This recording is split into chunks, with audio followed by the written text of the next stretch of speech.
तो भगवान शिव ने पूछ लिया कि तुम कौन, क्या चाहती हो मांग लो। उसने कहा जितने जन्म मिले मेरे, जितने जन्म,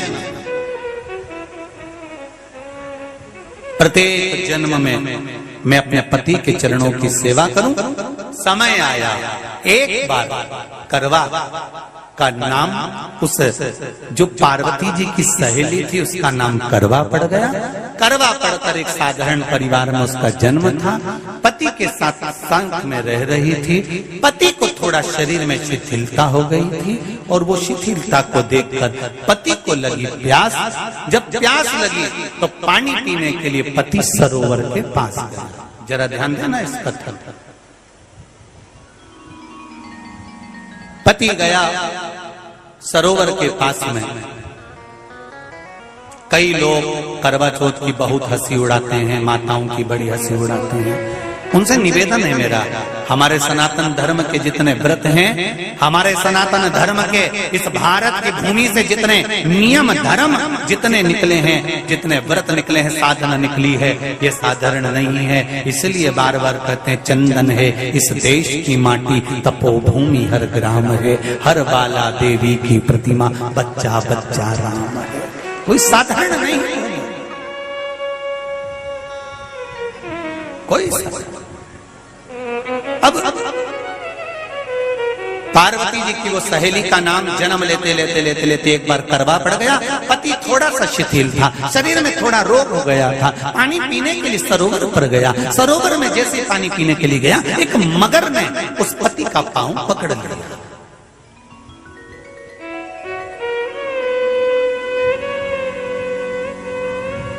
बहुत ध्यान दीजिए, हनुमान जी की सेवा करने से राम जी मिल जाते हैं। ध्यान देना जरा। करवा पार्वती जी की सखी थी, जन्म लिया मृत्यु लोक में, नाम करवा पड़ गया। करवा चतुर्थी का व्रत करने से अखंड सौभाग्य हो जाता है। मात्र पार्वती जी की सहेली का व्रत।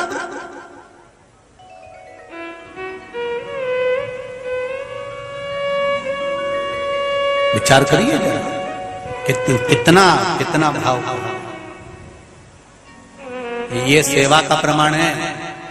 भारत की भूमि पर जितने राम के मंदिर नहीं, उससे 1000 गुना ज्यादा हनुमान जी के मंदिर हैं। किसी ने पूछा हनुमान जी के मंदिर इतने क्यों हैं, तो कहा गया राम जी की सेवा हनुमान जी ने इतनी करी कि भारत की भूमि पर सेवा पूजा गई। इसलिए हनुमान के मंदिर ढेर बने हुए, ढेर। हमारे यहाँ सेवा पूजा की। करवा गई, करवा ने देखा कि मेरे पति का पांव मगर ने पकड़ रखा है, और करवा शिव की उपासक थी। करवा शंकर की उपासक, और शंकर भगवान से ज्यादा करवा माता पार्वती जी की उपासक थी, क्योंकि पार्वती जी की सहेली थी।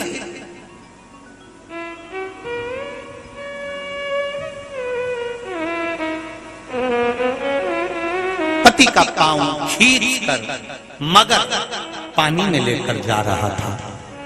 करवा आराधना में लगी हुई थी।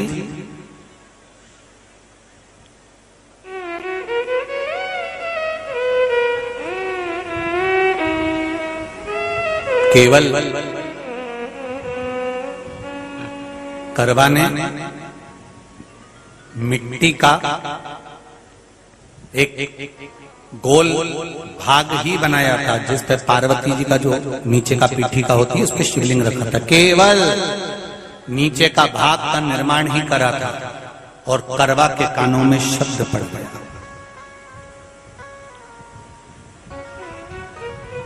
करवा के कानों में शब्द पड़ गया, पति के चीखने की आवाज आई। करवा दौड़ पड़ी। ये तो अब कैलेंडर में छपा हुआ करवा चौथ का फोटो आने लगा, नहीं तो पहले नियम था दीवार पर बनाई जाती थी और वहां पूजन करी जाती थी। कई माताएं जानती होगी यहाँ पर आज भी पहले दीवार पर बनती थी, पूरा परिवार की सौभाग्यवती नारियां वहां आकर पूजन करती थी एक जगह, फिर बाद में छत पर जाकर करवे का अर्घ दिया करती थी। ये नियम था। अब तो बना बनाया कागज आ जाता, उसको चिपका दो, पूजन कर लो, वो अलग प्रमाण। पर यहाँ करवा मट्टी का भाग का लेपन कर रही थी, और लेपन करते करते बस उस समय पर पति की आवाज आई, छोड़ा, करवा भागी। और शिव आराधना में लगी हुई करवा, पार्वती की आराधना में लगी हुई करवा भाग कर गई। पति को देखा तो मगर खींच कर ले जा रहा था। करवा ने अपना चीर फाड़ कर मगर की पूंछ को पकड़कर खींचा। और कितना सात्विकता में बल होगा, जरा विचार करना कि मगर को खींच कर वृक्ष के नीचे ले गई, और वृक्ष के नीचे नहीं जा पाई तो वहीं पर घाट के ऊपर घास लगी हुई थी। इसलिए आज भी करवा चौथ के व्रत में आपने देखा होगा कुछ सलाखें, कुछ घास आपको मिल जाती है। उससे एक घास से, मात्र एक घास, एक घास से उसने उस मगर को बांध दिया। मगर हिल नहीं पाया। यम के दूत आ गए इसके पति को मौत के ग्रास ले जाने के लिए। यम के दूत। करवा ने पूछा तुम कौन हो, कैसे आना हुआ? यमदूत कहते हैं तुम्हारे पति का आज अंतिम दिन है, अंतिम समय, अंतिम पल है, ये मरेगा। करवा कहती अगर मारना है तो इस मगर को मारो जिसने मेरे पति का पांव पकड़ रखा। प्राण छोड़ना है तो इस मगर के छोड़िए, मेरे पति के तो प्राण आप ले जा नहीं सकते। करवा, हम अपने नियम को नहीं बदल सकते। तेरे पति की अंतिम सांसें हैं, वो मरेगा। मगर को अभी नहीं मरना है, मगर अभी कम से कम 9 महीना और जीवित रहेगा। इसका हमारे पास लेख है। करवा कहती है ऐसा हो नहीं सकता। यमदूत खड़े हैं, ले जाने दे नहीं रही। क्रोध आ गया करवा को, हाथ में जल उठाया। अगर एक यमदूत भी मेरे पति को उठाकर ले जाता है तो मैं शिव भक्त माता पार्वती जी की भक्त करवा आपको श्राप दे दूंगी। सब दौड़ पड़े, यमराज के पास चले गए। यमराज ने पूछा तुम दौड़ कर आए हो, क्या हुआ? यमराज पूछते हैं, दूत कहते हैं वो करवा अपने पति को नहीं लाने दे रही। यमराज वहां कर खड़ा हो जाता है। करवा को समझाया, करवा तेरे पति के प्राण जा चुके हैं, तेरा पति अब मरने वाला है, अंतिम क्षण इसको ले जाने दे, इसका आज आखिरी दिन है। मगर को ले जा पर मेरे पति को नहीं। मान नहीं पाया। यमराज जब क्रोध पर अड़ गया तब करवा को क्रोध आया, और क्रोध में आकर जल लेकर करवा ने श्राप देना चाहा यमराज को। यमराज चरणों में पड़ गया, रेन दे करवा, मैं तुझे वर देता हूँ, आज चतुर्थी का दिन है, तेरे पति को मैं जीवन दान देता हूँ। आज के दिन जो तेरे नाम से व्रत धारण करेगा उसका खंड सौभाग्य स्वयं यमराज करेगा। स्वयं ये वो करवा चौथ का व्रत है।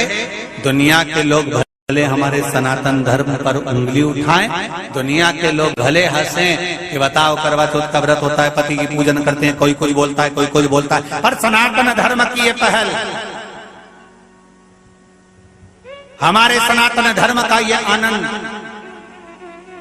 सुख देने वाला।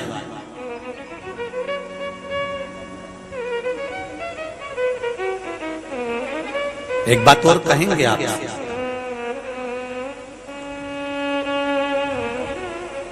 ये भारत की भूमि, ये मेरे हिंदुस्तान की भूमि सभ्यता और संस्कृति की देने वाली है। ये सिखाती है विदेशों को भी कि नारी को किस तरह से रहना चाहिए और उसका जीवन कैसा जीना चाहिए। ये दिखाती है कि एक नारी अपने पति को भी यम की कैद से छुड़ा कर ला सकती है। ये दिखाती है।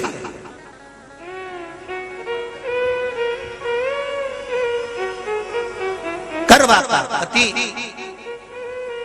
जो मगर ने पांव पकड़ रखा था, प्राण छूट रहे थे, वो करवा का पति जीवित रह गया। जीवित दौड़ कर गई, मट्टी का पात्र रखा था, मट्टी के पात्र में जल भर कर लाई अपने पति को, क्योंकि पानी पीने के लिए ही गया था, जल पीने के लिए गया था।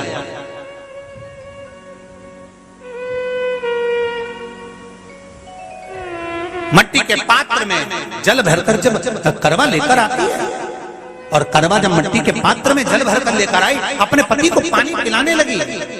पति उठा, उठकर उसने कहा, इस जल की जरूरत तेरे को है करवा, क्योंकि तूने शिव आराधना के लिए, पार्वती की आराधना के लिए मुख में कोई जल नहीं रखा। पति ने जल का आचमन अपनी पत्नी को कराया। बस वही नियम आज तक हमारे सनातन हिंदू धर्म में चला आ रहा है। करवा चौथ का पति पत्नी को आचमन करा। ये करवा चौथ की कथा का विस्तार, कई लोग कहते हैं कथा कहाँ से आई, तो आप बता सकते हो। इस कथा को, आज की क्लिप को काट कर जनमानस तक भेज सकते हो कि ये कथा का विस्तार आप अपने जीवन में सुनिए। उसके बाद फिर भगवान कृष्ण ने द्रौपदी को इस कथा का वर्णन कराया। फिर एक कथा भगवान कृष्ण ने सुनाई, एक सेठ का प्रसंग। उसके 7 पुत्र थे, एक पुत्री थी। भाइयों की बहन, उसको खाना खिलाना था। भूख के भाई साथ में खाना खाते थे। एक अग्नि का ज्वाला दिखाकर चलनी में से बहन को भोजन करा देना, पति का नष्ट हो जाना, फिर